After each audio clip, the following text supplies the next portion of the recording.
Hello and welcome to this week's Dampsam Reacts. Today's video is how to stop rising damp, easy DIY solution. So I've seen it before, but I think you guys need to see it because there's some glaring mistakes in it. Right, so I'll jump in here because it sounds a bit bad on this video. So I'll jump in here. So basically, he's come to look at this job, and the guy he says later on in video that he's not a professional, yet he keeps calling it a job, and he keeps saying that the woman has gone out, and he refers to it, and I kind of get that he's doing this as a job, as a professional job, but he keeps saying he's not a professional. So he's diagnosed this wall here. So he's diagnosed this as rising damp, and he's been on to Safeguard Europe, and he's asked them if he can do a video, because this is a paid promotion on his channel. And he's asked him if he can do a video and he'll use their stuff. Now, I don't know what conversation's gone off between them, whether he's said I'm a DIYer and I'm selling to DIY. But he's obviously told him he's got rising damp. Whether they've checked, I don't know. But this little bit here, this area here, is saying is rising damp. And if I came to survey that, alarm bells would be ringing straight away. I'd look at that and I'd go, oh, it's only in one area. And even though when we do surveys, they're non-intrusive, so you don't really take skirting off, I'd have been able to tell that that's not rising damp. Hiya, Dampsam here. I really hope you're enjoying our video. Did you know, if you want to watch a full, unedited version of this, if you become a damp fan, Dampsam's damp fan, for $2.99, which is as much as an expensive cup of coffee up here and a Percy Tenner's pork pie. So if you press that button and become a damp fan, you can watch a full unedited version of this. Now, let's get back watching this bit, eh? See you in a bit. Bye bye now. Because if you get the professionals in, it can cost you a fortune. But he's right. If you get the professionals in, this is a statement he's just made. If you get the professionals in, like me, it can cost you a lot of money to sort out. But as we'll see in a bit, we'll see how much money Safeguard sent him, how much money in materials has sent him, and how much money he's going to use on this job over and above what he should have used. And if anybody's taking piss, it's this old lad. I've been in touch with a company called Safeguard, and they've got a dry zone system which is very simple to use, and any DIYer could have a go at it. This is an internal wall. It's a solid brick wall in a 1930s property. As you can see, the plaster has started to soak up water. The paint's flaking. I've got salt coming through. So the only thing I can put it down to is rising damp. So straight away, this is what probably 90% of builders, plasterers, they're fucking guessing. So straight away, he's fucking guessing, and this is what costs people money. Misdiagnosis in our industry. So this is the guys from Safeguard have backed this guy. They're sending him all this stuff, and he's fucking guessing. And straight away, the only thing I can put it down to. So rather than if he would have spent money on getting a surveyor in, I mean, even somebody that's not qualified that would give him a free survey probably would look at that and say that's not rising damp. So let's see what else he's got to say. There's no outside elements getting in. It's got to be coming from the ground up. So he's made a diagnosis here. So he said it's got to be coming in from ground up. Let's have a look then. I need to put it right. The good people at Safeguard. So look at what they've sent him. And I'm going on. Well, I ain't bought any of this dry zone plaster for a long time. But when I last saw it, it was how much a bag? So I think it was around about 30 odd quid a bag. So he's got some money's worth here. They sent him dry rods, which are expensive. They've sent him, how many bags has he got there? 1, 2, 3, 4, 5, 10. So there's 12 bags. I think he's got 12 bags. Yeah, he has. There's 12 bags of dry zone damp proofing plaster, which is brilliant, by the way.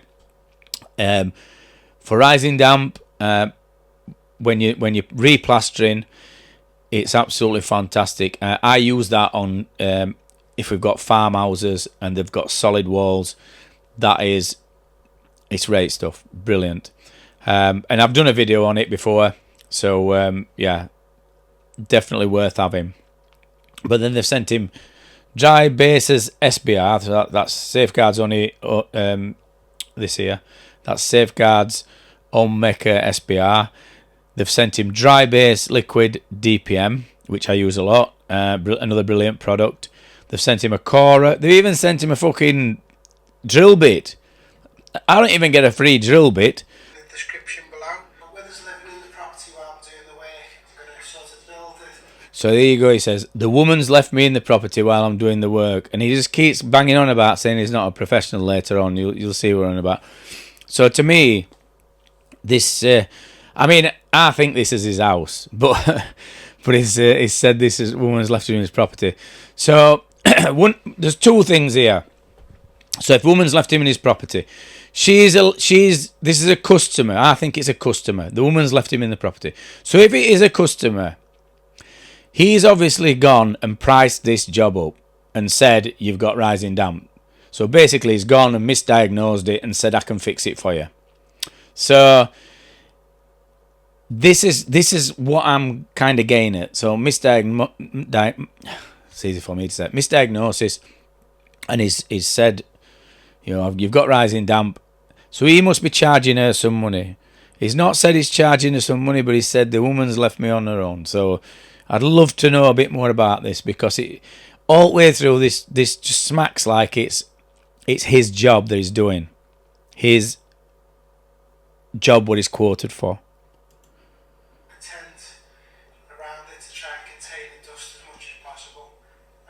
Obviously I'm going to wear a respirator and eye protection, because I've got to, first of all, take off the skirting boards. I've got to chisel off all the plaster. So where the damp is, they recommend 300mm above where you can see it, or a metre. So that's... It's not.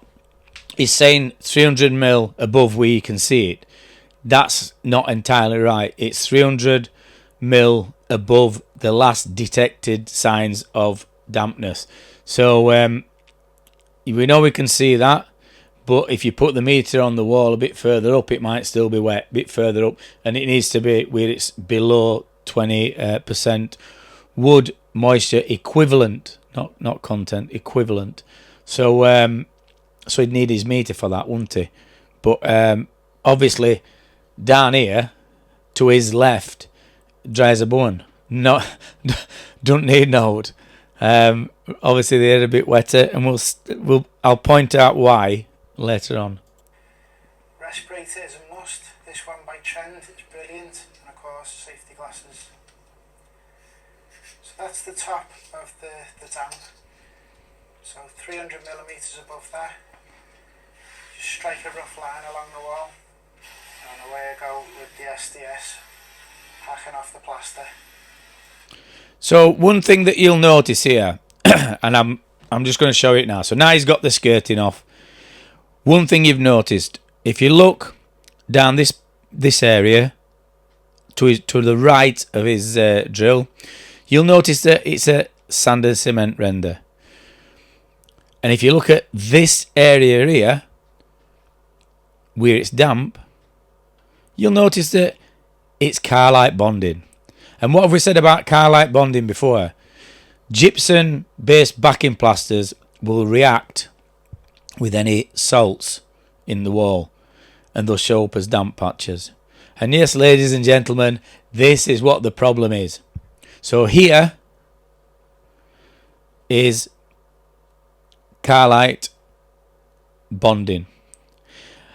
And it took me, when I first looked at this, it took me all of 1 minute 20 seconds, and it was while I was talking that I realised why this were like that.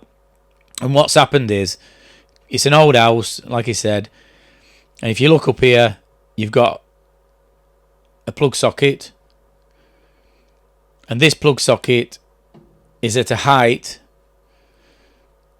that in building regs, this is what it is at modern standards, and this is where old plug socket would have been. So what's happened is they've moved a plug socket from here to up here, and what they've done is they've patched it up, this area, because when they've took it out, some of this plaster must have been blown, so they've cut it back to something solid and then just put Carlite bonding in. So electricians just put Carlite bonding in, and you can see where that goes nearly all the way down to floor, to solid floor, and that's what it was. So you've got a bridging issue, and you've got these Carlite bonding, gypsum based backing plaster reacting with the salts, and it just shows up as a damp patch. You'll see this a lot. So this is a tip for you. You'll see this a lot where electricians have put a new socket in. Sometimes you'll see around the socket it'll be damp, and then rest of the wall it'll be dry, and that's because they've used either a Carlite backing plaster or some kind of filler, the quick setting filler, to plaster around that socket, and then it's just reacted with wall, so they've not used the correct plaster. So this would have been a simple fix. So it'd have been take skirting off, cut that patch out, and then replaster it with a backing plaster that's in accordance with BS 6576, which means it's a salt neutralizing plaster or a salt retardant plaster.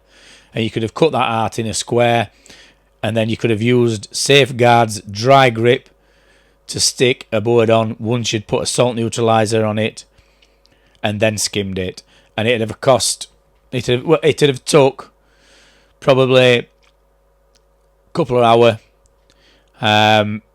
and cost, I don't know, if you did it yourself, probably cost you 40 quid or something, if that. Simple fix. But this guy here, Scouser, he's decided that it's rising damp. And he's going to hack off, up to 600 mil. So let's see what else he does. Wrong. Now this is a messy, dusty job. I mean, look how he's using this. He's got wrong chisel on for a start. He's got a smaller chisel. You need a wider chisel. And he's just going at it just straight into it. That's just not how you hack this stuff off.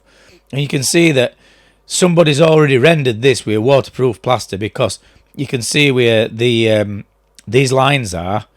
Somebody's gone along with a scratcher, and that's the first coat, and then they've put a second coat on top.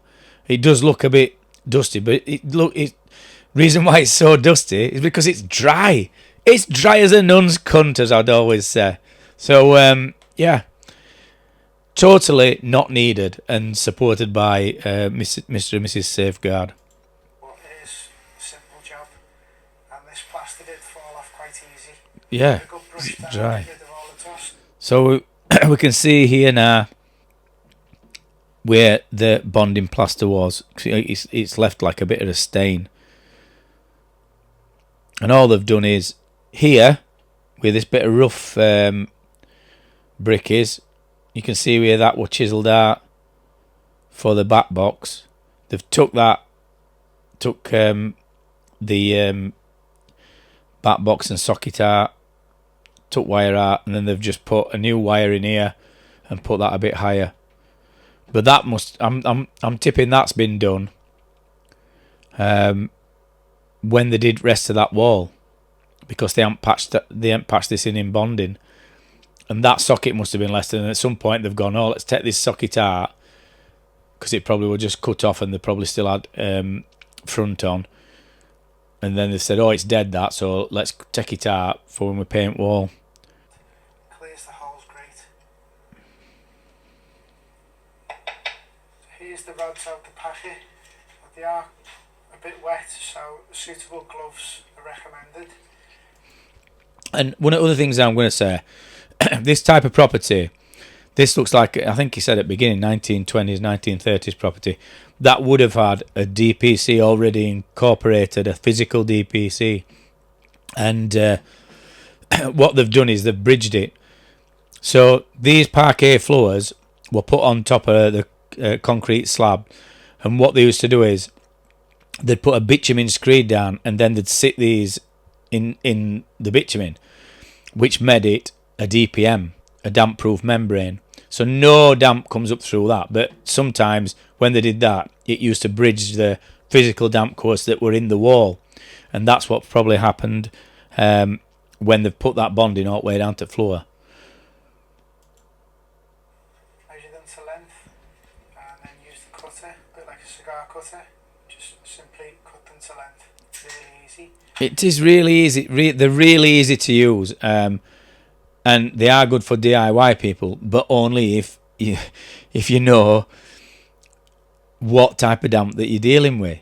You need the correct diagnosis. It's worth just getting a surveyor in just to let you know what type of damp it is. And if it's definitely rising damp, then you can do this yourself. If you read all stuff, is it worth it? Probably not. Then push them in the hole until they're about 5 mil. Yeah. So what's going to happen here is, I know he's going to paint that liquid DPM on, but if it have gone with this course here, which is closest at floor, he wouldn't have needed to paint that liquid DPM on at all. I don't think he would. And the face of the brick.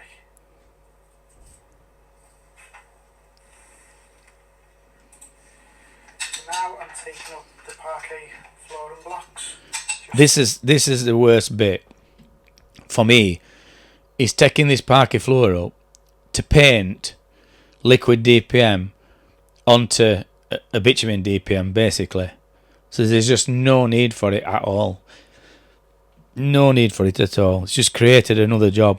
Now, if this woman is paying, if he is doing an actual job, then he's charging her for something that he shouldn't be. There's no need for this to have been done. To expose a bit of the concrete floor. Give it a good vacuum out, try and get rid of as much dust as you can. Dampen it down. And again, when you paint this liquid DPM on, there's no need to damp it down either, because it just makes it slide all over brickwork. A little bit with clean water. And this is the liquid damp-proof. So this is a lovely, nice parquet floor, and this lad decides to start stirring it up. We are out down to cover floor.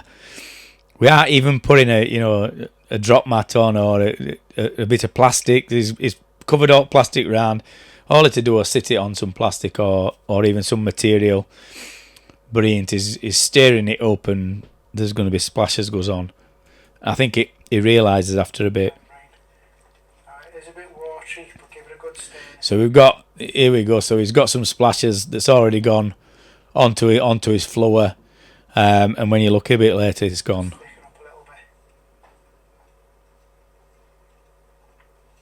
So there's no need to do that. What you could do is, before you open it, just get a good shake, and then you don't even have to stir it. Give it a nice. He's not wiped it up yet, look, still on floor, and he's even got a ring here. So he's gone over the top, and he's got a ring on there. And I'll tell you what, this does take some gain off at floor. It sticks like shit to a blanket. Even coated paint, not too thick. We're trying to cover. And if it were me, I'd keep bringing that closer to where I was, because he's still not putting out down. I mean, he's put like a piece of masking tape along that, but bring it closer to you, so it's not gonna be splashing all over. Every single little nook and cranny.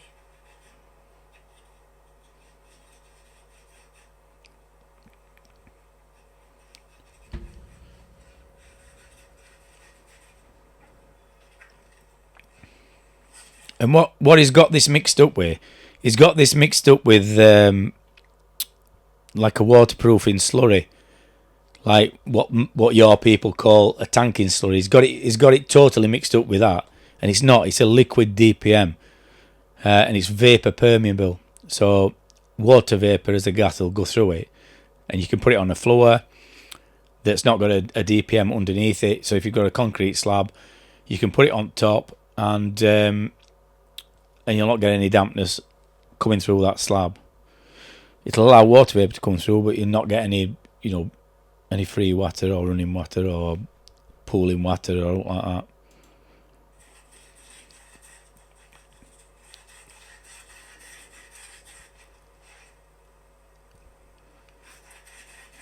So when the first coat's touch dry after about an hour, the second coat is applied, going the opposite way to the first.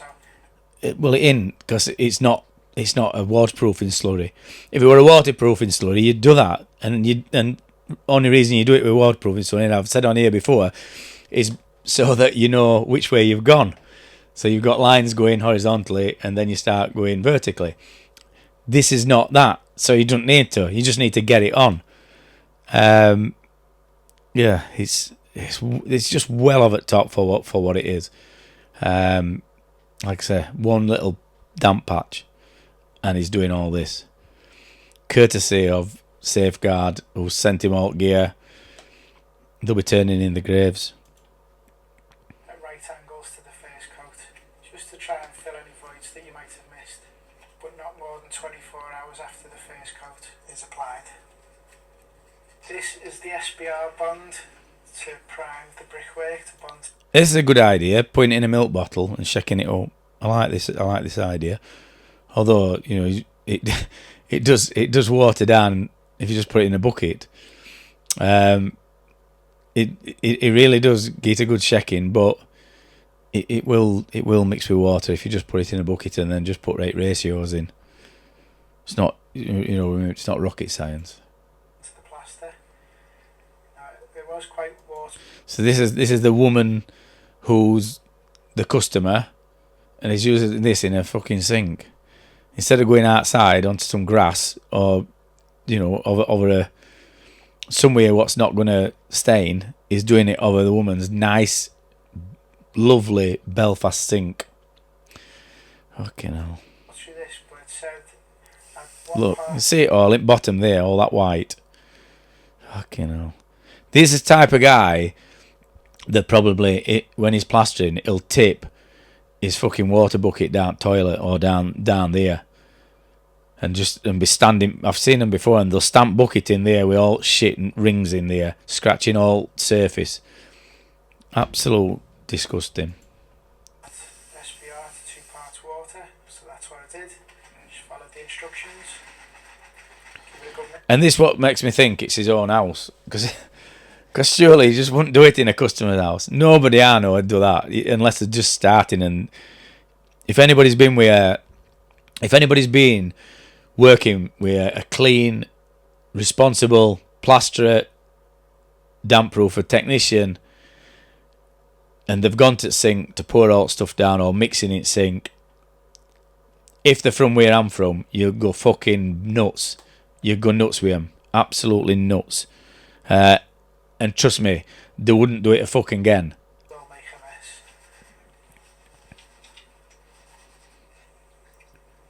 So he's decided to put his plastic down now after he's painted all liquid DPM on, probably because it made a mess at floor when he got further on. They thought, I'm not doing that with SBR, but SBR does stain and it is a twat to get off. But yeah, I can't see a point in that. So the instructions say to add 5 litres of water and a full bag of dry zone damp resistant plaster. And wear your respirator for this because it is a very dusty plaster. Hang on, let's have another look. Water.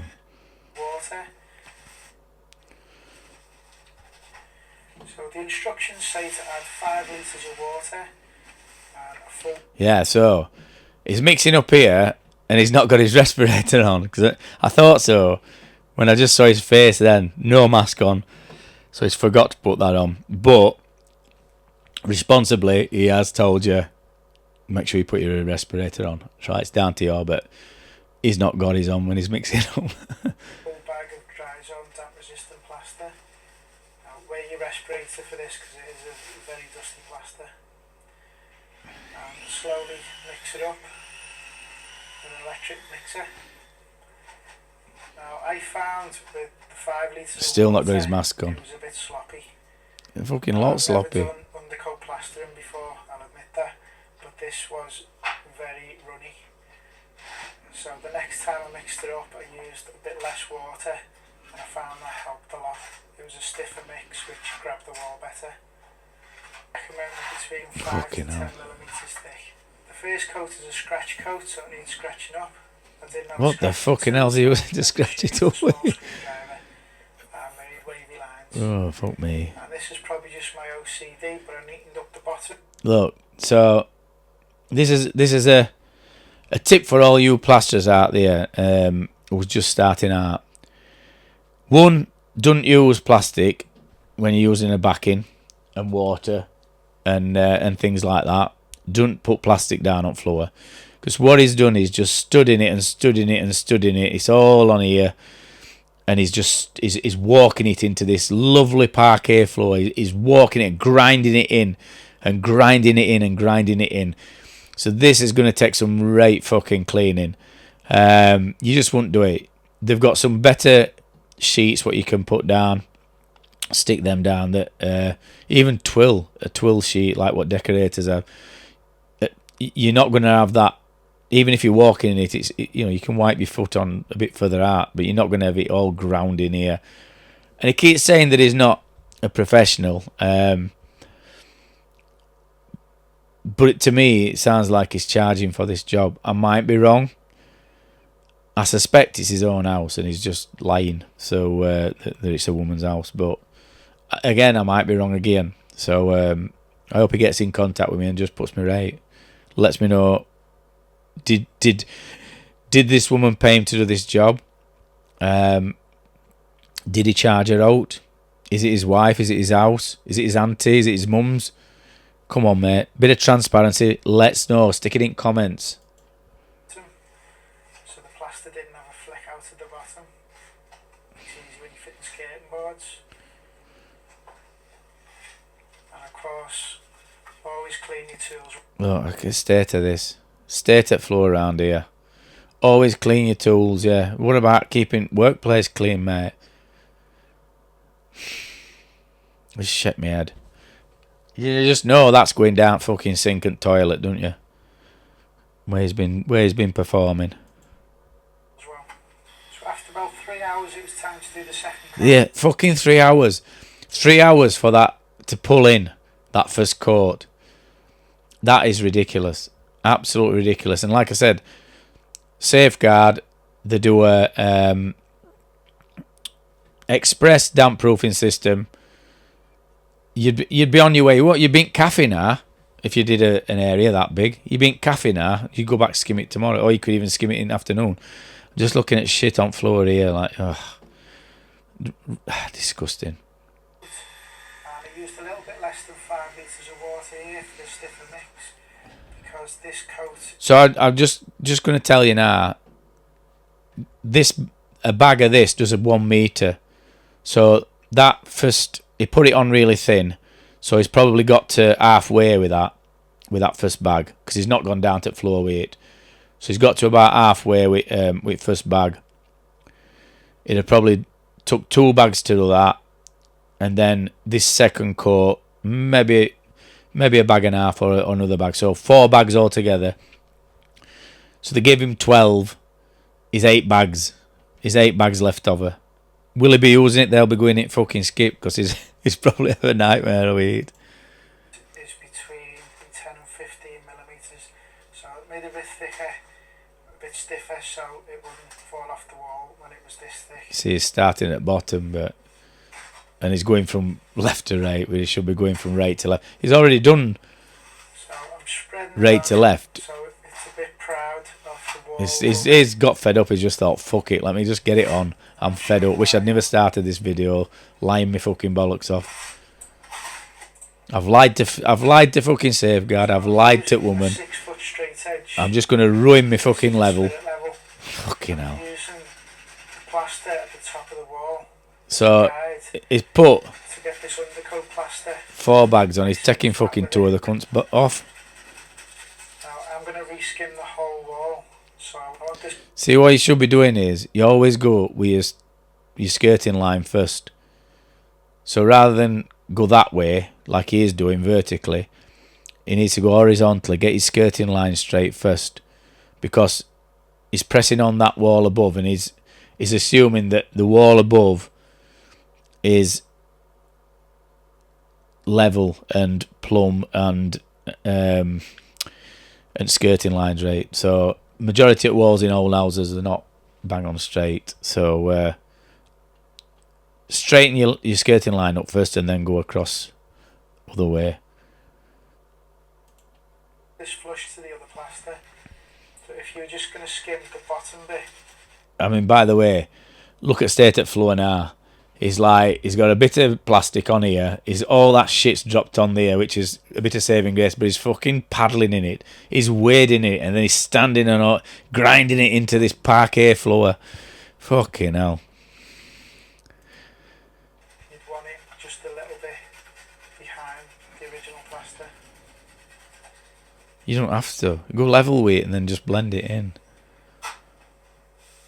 And I'm just giving it a little smooth out just to get rid of some of them lines left by the spirit level.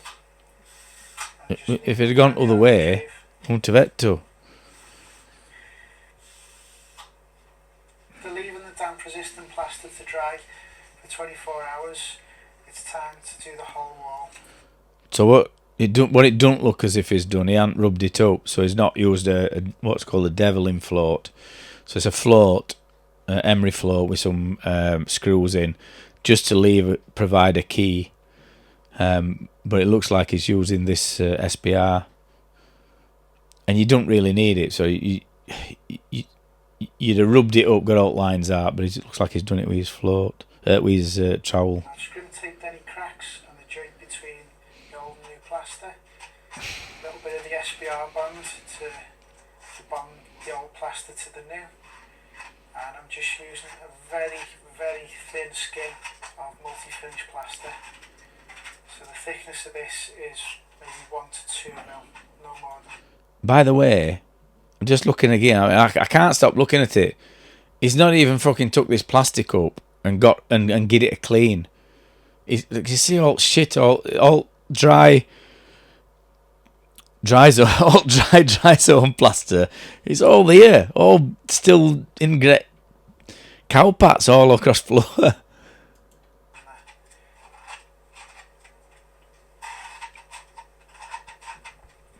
So I've always been taught to do plaster in 2 coats. Right, so he keeps telling us he's not a professional, but now he's saying I've always been taught to do plaster in 2 coats. So there's some deceiving going off here, I think. I'm just, my detective head's working. It's my surveyor. When I go look at a job, detective, I'm in detective mode. I'm trying to work things out, and I can't help it with this guy. He's contradicting himself all the time. He's saying he's not a professional to start with, and then now he's saying he's always been taught. So he's been taught plastering, which I'd say, and then if you're getting paid to do a job, that makes you a professional, in my eyes. So again, this is 1, maybe 2 mil thick, so the whole 2 coats of the plaster is only 1 to 2 mil thick. Now I'm not a professional plasterer, But you've been fucking taught it. You've just told us you've got taught to put it in 2 coats, but you're not a professional plasterer. You're doing a job for a woman who's gone out for the day. Are you charging her? If you're doing it for free, then fair enough. You're not a professional. But to me, mate, it looks as though you are. You know what I mean? You're getting paid for this. I think you've pillocked Safeguard to send you stuff for free. You've pillocked woman, telling her it's rising damp, and now you're skimming all wall and she's going to pay you. And the only thing you're probably not going to do is not going to get a guarantee. The DIY, but I can get a fairly good finish that I'm happy with. So that's the damp wall sorted. I've plastered it, painted it, put it back together. And to be fair, whoever's fucking clean floor has made a great job. I think he's had a professional in there. He's got to have done, because that was a right mess.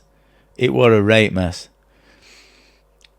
And I can see from there, with my plasterer's eye, that skitting looks like it's got a bend in it. So it looks as though there's a bend here.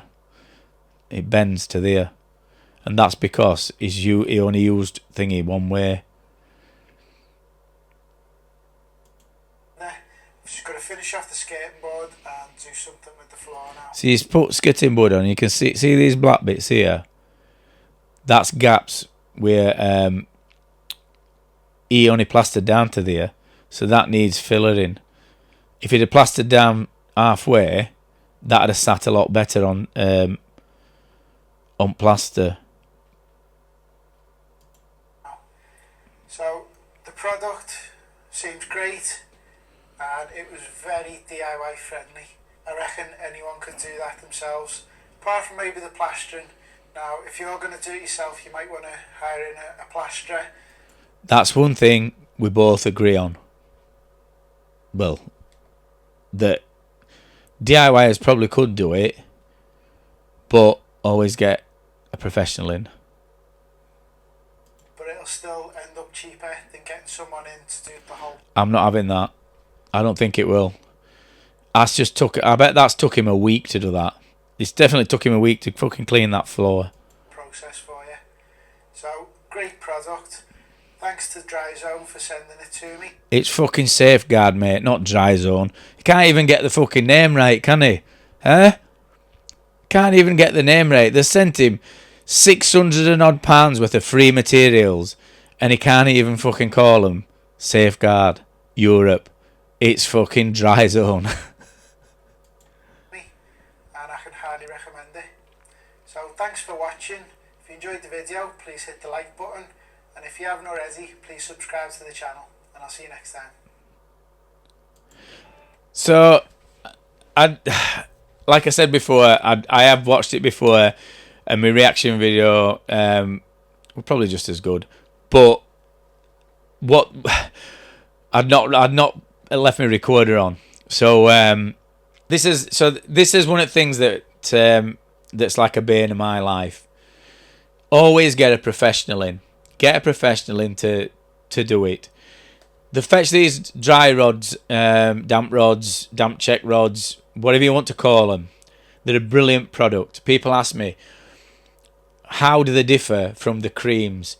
Well, when you stick the dry rod into a 12mm hole, and the hole is drilled correctly, so 20mm off at far side at wall, so you need to know your thickness.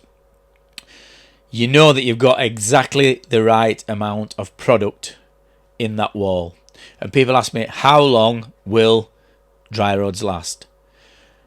The dry rods, I've been assured from Safeguard, and my Safeguard rep, will last as long as the house, because they don't shrink, they don't deteriorate, they just stay in that hole, and they'll only start working and activate when there's a source of moisture. One of the things I wanted to just say, you know, if you want to join our Facebook group, send your pictures. It's Why Is My Property Damp, Dampsam.